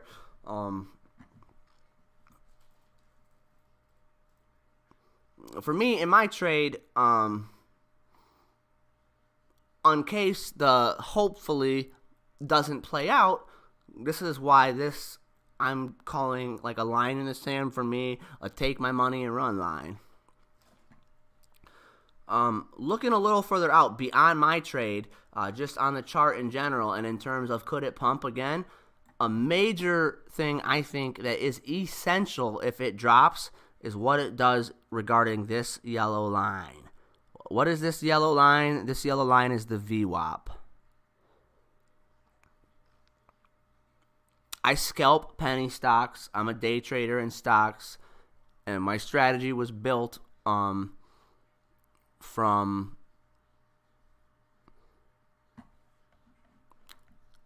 an excellent YouTube channel, Beginner Trading. I wouldn't know how to trade if it wasn't for this dude. I wouldn't know how to read charts. I wouldn't know how to manage risk if it wasn't for this dude. So,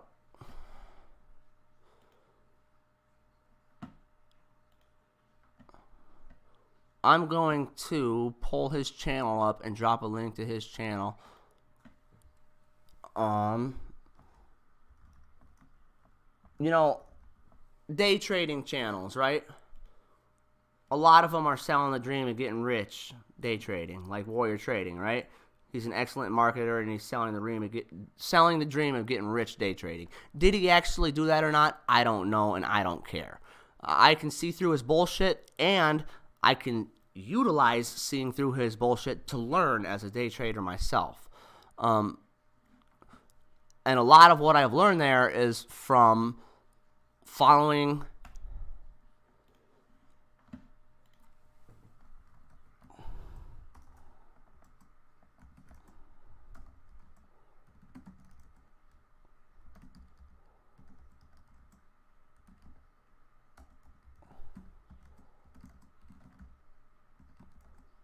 I call him the realist because he is. He tells it to you how it is. He's not trying to sell you the dream of getting rich day trading, and he's not trying to sell you a class that costs thousands of dollars. Check out my boy's channel, Beginner Trading. He's a very cool dude. Any questions on the charts, let me know. PP, that was my Discord I just dropped, so drop your Discord in there, or I don't know if I can do it from my end or not. I don't think I can invite people to your server, can I? If you want to drop your link in. All right, it is curling up. But yeah, I'm assuming most people in here are interested in this thing because it's running and it's bonkers and it's crazy. So feel free to jump in the chat. Like if you don't trade stocks and you're just a crypto trader, that's cool. But out of respect to my man John, you know what I mean? I wouldn't still be scraping by on trading profits if it wasn't for learning from him. So I gotta throw that guy love back, and definitely check out that channel. If you're a stock trader, I highly recommend it. Or if you're interested in learning to scalp stocks, he's very good at that. I don't have as much money to work with him, as he does. So like in the stock market, that first hour is always crazy, right? I scalped that first hour, but I often leave. I scale out. Like in this situation, I've scaled out 1/3 of what I entered with, and it's now coming up off of my take some more profit, take my money and run line. So that's great. You know what I mean? If it pumps again, I'm going to take more profit. He scalps. Like he don't hold shit for more than like 1, 2, 3 minutes. I scalp playing that way, but I also like leave a little more for 5, 10 minutes, and then if I'm still in profit, I then sometimes leave some all day. And more often than not, that does not work out. But once in a while, when a thing runs all day, now maybe I bought 20 shares of something that was $2, and I've sold 15 of them at $2.15, at $2.20, at $2.30, and I've had all this profit. Later in the day, I use the VWAP a lot to determine, if it's staying over the VWAP, maybe I'll be able to take these last however many shares I'm holding a little higher. Maybe you'll get a power hour pump and break high at day. Less often does that occur, especially in penny stocks. But once in a while it does. If it maintains over the VWAP, it has a good chance to. If it does not maintain over the VWAP, yesterday, I left some for luck on a penny stock I scalped, or 2 days ago, whatever. P, you were live while I was breaking that one down. And my coulda, shoulda, woulda, looking at it after the bell closed, is I'm a dumbass. It almost got back through the VWAP once. That would have been a profit sale for me. You know what I mean? So I ended up selling the rest at a loss. It was still a winning trade at the end, but I dented into my win pretty hard by being stubborn and not following my system. It was maintaining under the VWAP. I should have got rid of the rest of the shares at the break-even entry. But because power hour was approaching, I just kept waiting for that luck.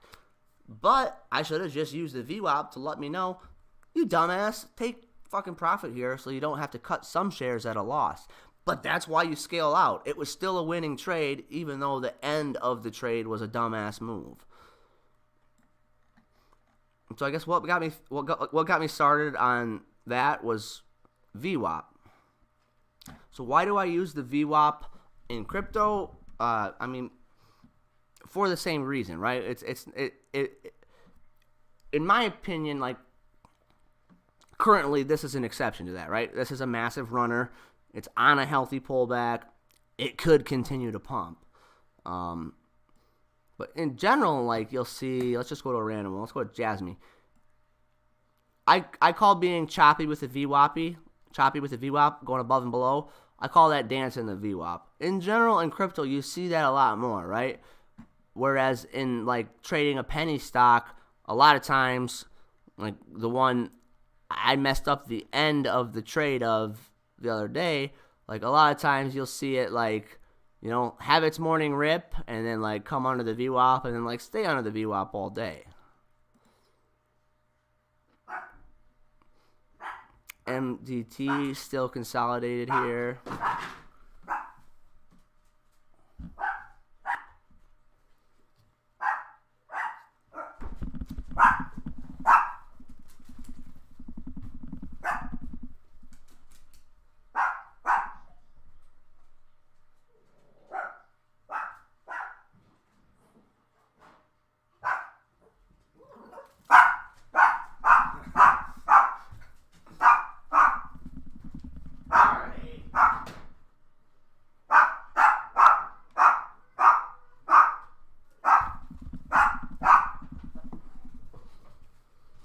P is going to be right back. 65 Bitcoin just for basic info and risk management.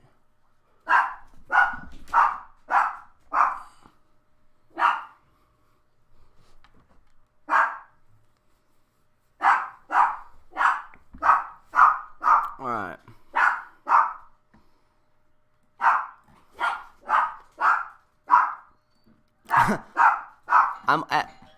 I'm going to go on mute for a second here.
if anybody has any questions or anything, just let me know. Otherwise, I'm just going to be on mute for a bit here.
Howdy, folks. What's going on? I'm going to go off camera for a bit. Obviously, you can see I'm on the phone. I got some personal stuff I'm dealing with a little bit here. Any questions, ask away. I'll keep an eye on the chats. And thanks a lot for tuning in. I appreciate your time. Going back on mute.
Hey folks, what's up, what's up, what's up? I'm over at my friend's house, getting ready for a birthday party and stuff. I'm gonna leave this screen up for a bit and I'll be back on the mic a little later on.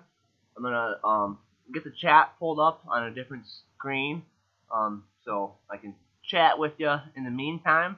YYZ, if you're still there, I just saw you left another comment, man, and right now, hey bud, it's curling back up at least, right? 505 area now, right? But at least it stayed over that kind of 4.8 drop, and you just never know. But it's trying to curl back up. It's trying to curl back up. Let's see if there's some volume coming in. I think if we start seeing some green volume spikes like that in one of these next little bits here, it could try and, come back up and maybe re-break this. I don't necessarily think it will, but I think it's possible. Obviously, right now, 5 cents, huge psychological level, huge for that area to hold, regardless.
Yo, yo, yo, what's up, what's up, what's up? Hey, I'm gonna get involved on the chat end here on this stream and come back on camera a little bit later. My good buddy's little daughter's birthday party is kind of coming toward an end here. I just saw your chat in there about the limit thing. If you're still there, dead man. I'm gonna jump in the chat here shortly. I gotta go get this other computer turned down.